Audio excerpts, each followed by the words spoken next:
Arithmetic sequences. An arithmetic sequence is a sequence that has the form that you see here. You can see the first term we call A. The next term is A plus some number D. After that, we have A plus 2 times that number D, and so on and so forth. This number D is called the common difference, and the nth term of the arithmetic sequence is given by the following formula. So to help us understand this a little bit more intuitively, let me just give you a concrete example. Suppose we have a sequence whose first term is 3. D is basically the number that we're going to add to that first term to get the next term of the sequence. So in this case, A is 3, and let's say that D is positive 4. So the next term will be 3 plus 4, which is 7. After that, we're going to add 4 to the second term, which is the same as adding 2 times 4 to the first term. So 7 plus 4 is 11. 11 plus 4 is 15. And then 19, 23, etc. Now in this case, the nth term, an, would be, according to the formula, a, which is 3, plus n minus 1 times that common difference, which is 4.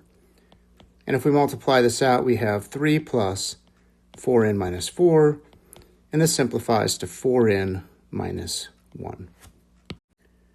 And so if I wanted the 7th term of this sequence, which of course would just be the next term here, I can just plug in n equals 7 into this formula. So A7 would be 4 times 7 minus 1, which is 28 minus 1, which of course is 27. And of course we already knew that because if we add 4 to 23, we get 27. But now I can find any term of this sequence by simply plugging in the value of n. And so if I want the 50th term, A50, this would just be 4 times 50 minus 1, which is 199. So our first official example here, suppose that A is equal to 2 and D is equal to 3.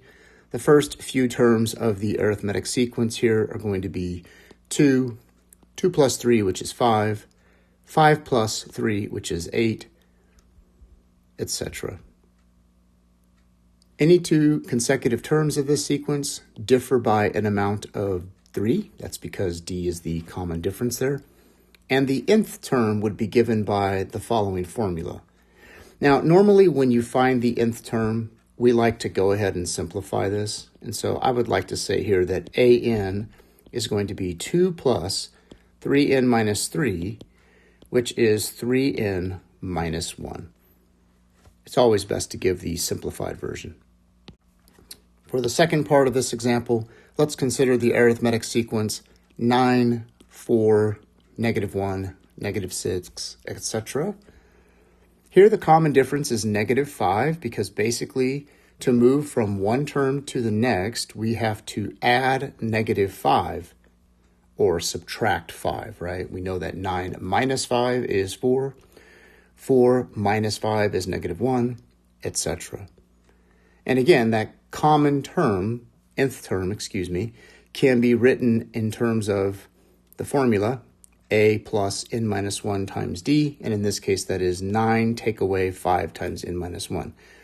But again, what I would like to do here is go ahead and simplify this, right? And so I would say this is 9 minus 5n plus 5, or I could say this is -5n plus 14.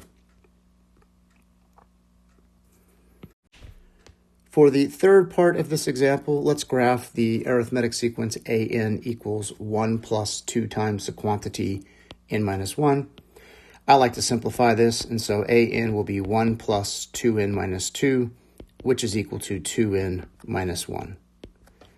Now, that is basically the same as the function f of x equals 2x minus 1. And if we were to graph the function, that would simply be a line with a slope of +2 and a y-intercept of -1. And that's what we can see here in this graph. So if you graph the line, that would correspond to f of x equals 2x minus 1. But if we only graph the points that correspond to the integer values on the x-axis here, this could be thought of as the graph of that sequence. So what we're trying to point out here is that an arithmetic sequence, like an equals 2n minus 1, is exactly the same as a function f of x equals 2x minus 1, except that you're only plugging in the positive integers for n here.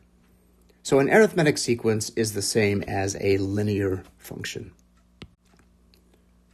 So in our next example, we are given the first 4 terms of an arithmetic sequence. We want to find the common difference, the first 6 terms, the nth term, and the 300th term of that sequence. So let's first just identify that the first term of the sequence is clearly 13. And the common difference, when we go from 13 down to 7, we are subtracting 6, right, to get to 7.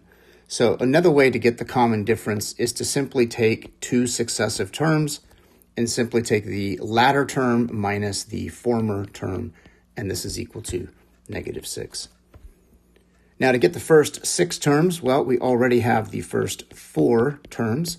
So all I need to do is take our 4th term here and add -6 to it. So if I subtract 6 from -5, we get -11. And if I subtract 6 from -11, we get -17. And of course, we could keep on doing this as long as we need to. So now for the nth term, we have a formula for that. Let's remember that the nth term of an arithmetic sequence is a plus n minus 1 times d. In this case, that is 13 plus n minus 1 times -6. And now if I distribute -6, we have 13. -6 times n is -6n.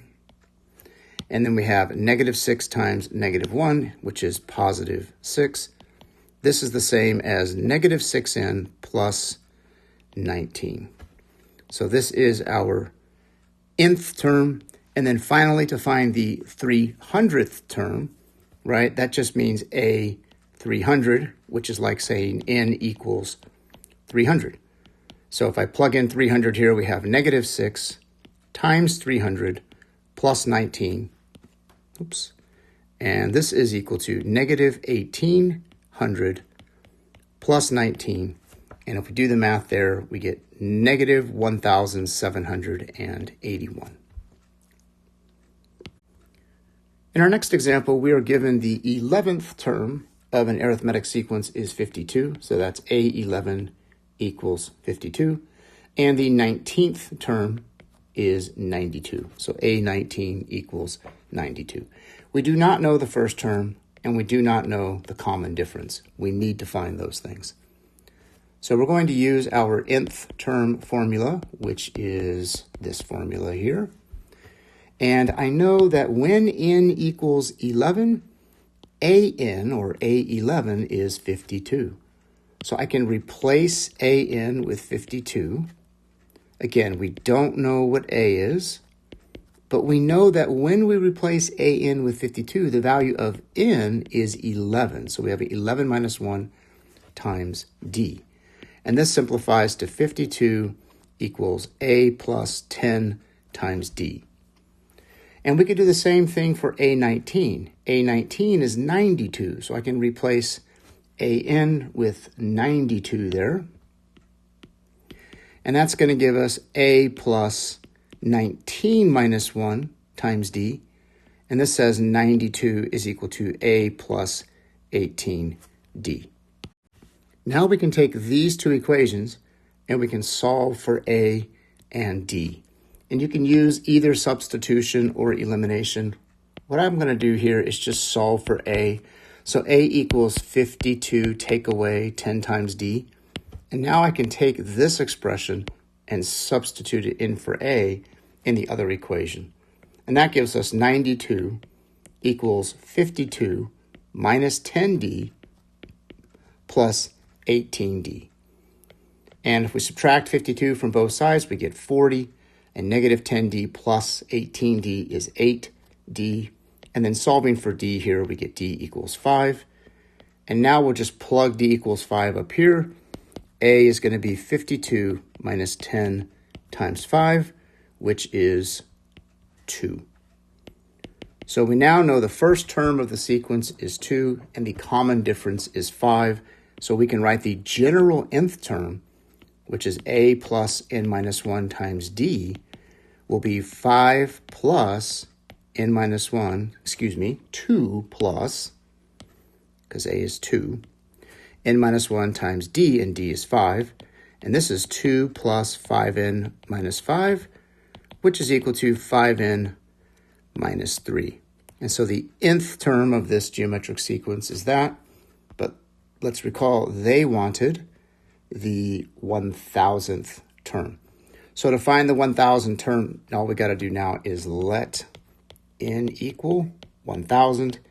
This is going to give us a 1,000 is equal to 5 times 1,000 minus 3, which is 4,997.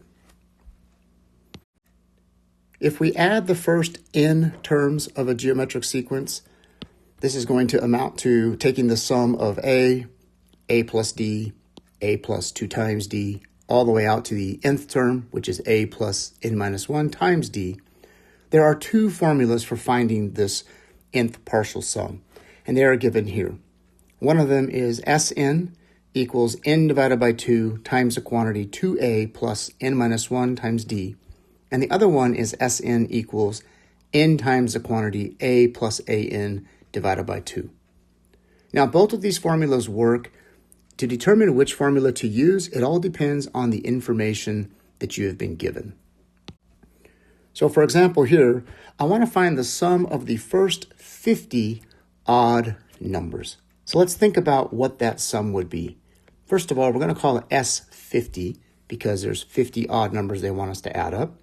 The first odd number is 1, the second odd number is 3, and then 5, and 7, and 9, etc., all the way up to the last number, which I don't really know. I could count out the first 50 odd numbers, but this would be really impractical if we were adding up, say, thousands of numbers. And so I'm going to leave that last number blank. So let's think about what we know in this case. We know that a is equal to 1. We know that the common difference d is equal to 2. And we also know that we're adding up the first 50 terms. And so n equals 50. What I don't know is what an is, right? I don't know what a50 is. Now, I could certainly figure that out and then plug it in, but it seems like the more practical formula to use in this case is the first formula, since I know n, I know a, and I know d. So I know all the variables in this. So in this case, S50 is going to be n, which is 50, divided by 2, multiplied by 2 times a, which is 2 times 1, plus 50 minus 1 multiplied by d, and d is 2, right? So I'm just taking these numbers and plugging them into this formula. Now we just need to do the math here. 50 divided by 2 is 25. 2 times 1 is 2, plus, and then here we have 49 times 2, which is 98. This is equal to 25 times 100, which is 2,500. In our next example, we want to find the partial sum of the following arithmetic sequence. So this is just like the last example. We know what the first term is, so a is 3. We know the common difference is 4, right, because the distance between each of these numbers is positive 4 units. And in this case, we know the last term is 159, but we do not know n. We do not know how many numbers we are adding up, right? For example, we're not adding up 159 numbers. It's that last number is 159, but we're skipping a lot of numbers in the process. So we don't know what n is equal to. In this case, we need to find n. So I'm going to use the nth term formula. We know AN is 159. A is 3. And we do not know what N is, so N minus 1 stays N minus 1. But we do know that D is 4. So if we do the math here, we get 3 plus 4N minus 4 equals 159. This is 159 is equal to 4N minus 1. Adding 1 to both sides, we get 160 equals 4N. And dividing by 4, we find out that we have 40 terms in the sum. Now, once I know what the nth term is, I can actually use the second formula for finding the sum, which was this formula right here. It was n times a plus an divided by 2. And so that's going to be 40 times the first term, which is 3, plus the last term, which is 159, all divided by 2. And this is 40 times 162 divided by 2. 162 divided by 2 is 81. And then finally, 40 times 81 is 3,240. In the next example, an amphitheater has 50 rows of seats. There are 30 seats in the first row, 32 in the second, 34 in the third, and so on. Find the total number of seats. So what we have here is 30 seats in the first row plus 32 seats in the second row plus 34 seats plus etc. There are 50 total rows, and so N is going to be 50. D, the common difference, is 2, and the first term is clearly 30. And so to find the sum of the first 50 rows is going to be 50 divided by 2 multiplied by 2 times 30 plus 50 minus 1 times 2. So again, I'm just using that summation formula. This becomes 25 times 2 times 30 is 60 plus 49 times 2 is 98. This is equal to 25 times 158. And if we do the math there, we get 3,950 total seats. Next, it says how many terms of the arithmetic sequence 5, 7, 9, etc. must be added to get 572. All right, so let me write this down a little bit differently. We have 5 plus 7 plus 9 plus etc. And in the end, we get a sum of 572. So let's brainstorm what we know. We know the first term is 5. We know the common difference is 2. And we know the sum of these n terms, however many there are, is 572. We don't know what n is. So we have a formula, Sn is equal to n divided by 2 multiplied by 2a plus n minus 1 times d. In this formula, we know everything except for n. So let's plug everything in. Sn is 572. Then we have n divided by 2 multiplied by 2 times a is going to be 2 times 5, that's 10. Plus, again, n minus 1, we don't know n, so n minus 1 stays n minus 1, times d, d is 2. Do the math here, we have n divided by 2 multiplied by 10 plus 2n minus 2. This is n divided by 2 times 2n plus 8. A little bit of factoring here. 2n plus 8 is the same as 2 times n plus 4. Notice that we can now cancel the 2's there. And this becomes n squared plus 4n, and then equals 572. Now from here, we're going to set this equal to 0. N squared plus 4n minus 572 is equal to 0. And then to solve for n, you could factor, but most people would probably use the quadratic formula. So I'm going to go ahead and use the quadratic formula without giving all the details here.